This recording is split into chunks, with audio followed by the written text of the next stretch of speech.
युद्ध के मैदान में भगवान कृष्ण द्वारा अर्जुन को बताए गए प्रेरक विचारों और दिखाए गए रास्ते से न केवल अर्जुन ने युद्ध जीता, बल्कि अर्जुन ने हर क्षेत्र में महारत हासिल की।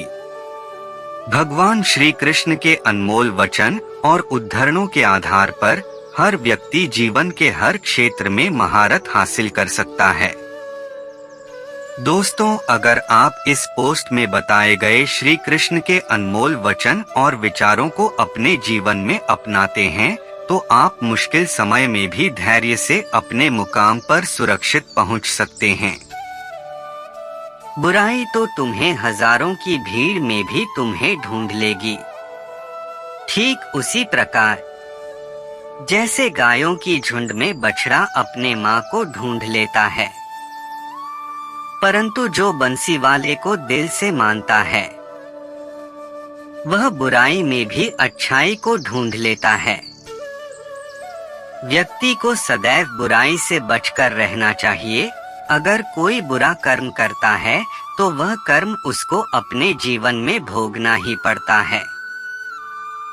जिस प्रकार बछिया झुंड में भी अपने माँ को ढूंढ लेती है, वैसे ही कर्म का फल आपको हजारों के भीड़ में भी ढूंढ लेगा।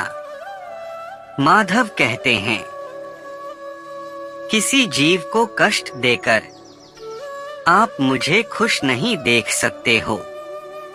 श्री कृष्ण जगत के स्वामी हैं, वह कण कण में निवास करते हैं। छोटे से छोटे जीव के हृदय में ईश्वर का वास होता है। उस जीव को कष्ट का अनुभव होना ईश्वर को कष्ट का अनुभव कराता है। अर्थात किसी जीव को कष्ट देकर अपने ईश्वर को खुश कैसे देख सकते हैं। वह दिन मत दिखाना कान्हा कि हमें खुद पर गुरूर हो जाए। रखना अपने दिल में इस तरह कि जीवन सफल हो जाए। जो कृष्ण का दास हो जाता है, वह अपने आराध्य से ऐसे दिन ना दिखाने की कामना करता है जिससे उसमें कभी गुरूर आ जाए। वह तो अपने कृष्ण का सेवक बनकर ही जीवन सफल बनाना चाहता है। जो हुआ अच्छा हुआ, जो होगा अच्छा होगा। स्वयं को मुझ पर छोड़ दो, अपने कर्म पर ध्यान दो। कर्म ऐसा जो स्वार्थ रहित पाप रहित हो। कृष्ण अपने भक्तों को कर्म का मार्ग दिखाना चाहते हैं। वह कहते हैं, अपने कर्म समाज के प्रति और मानव कल्याण के प्रति केंद्रित करते हुए करो। बाकी फल की चिंता मत करो, उन सभी कर्मों को मुझे समर्पित करो।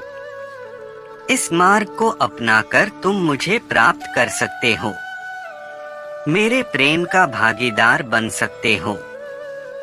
दुष्ट लोग अगर समझाने मात्र से समझ जाते तो यकीन मानो महाभारत कभी ना होता। जो दुष्ट लोग होते हैं वह कठोरता से ही मानते हैं। उनको समझाने के लिए कठोर व्यवहार करना आवश्यक है। अगर समझाने मात्र से दुष्ट समझ जाते तो बांसुरी बजाने वाला कभी महाभारत नहीं होने देता। जो अपने मन पर नियंत्रण नहीं रखता, वह स्वयं का धीरे धीरे शत्रु बनता जाता है। मनुष्य का मन सदैव से चंचल रहा है। इस मन की चंचलता ने मनुष्य को पथभ्रष्ट तथा मार्ग से विचलित करने में कोई कसर नहीं छोड़ी। जो व्यक्ति अपने मन को नियंत्रण में नहीं रखता, वह धीरे धीरे स्वयं का शत्रु बन जाता है। अगर ईश्वर तुम्हें ज्यादा प्रतीक्षा करवा रहे हैं, हो सकता है जितना तुमने मांगा उससे ज्यादा देने वाला हो।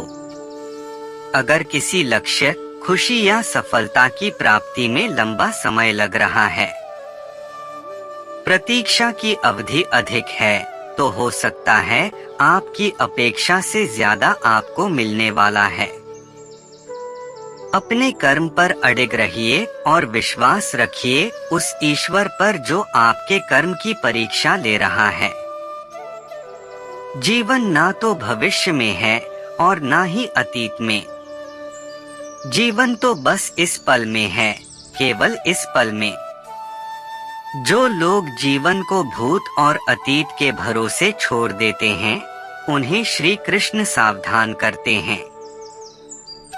जीवन का अर्थ ना भूत है ना भविष्य। जीवन केवल और केवल वर्तमान है। इसलिए वर्तमान में अपने जीवन को आनंद पूर्वक जिए। निस्वार्थ कर्म को अपने जीवन में अपनाएं। मैं विधाता होकर भी विधि के विधान को नहीं टाल सका। मेरी चाह राधा थी और चाहती मुझको मीरा थी, पर मैं हो रुक्मणी का गया। जो विधाता के लेख में होता है, उसी का फल हमें मिलता है। विधि के विधान को स्वयं ईश्वर भी नहीं टाल सकते।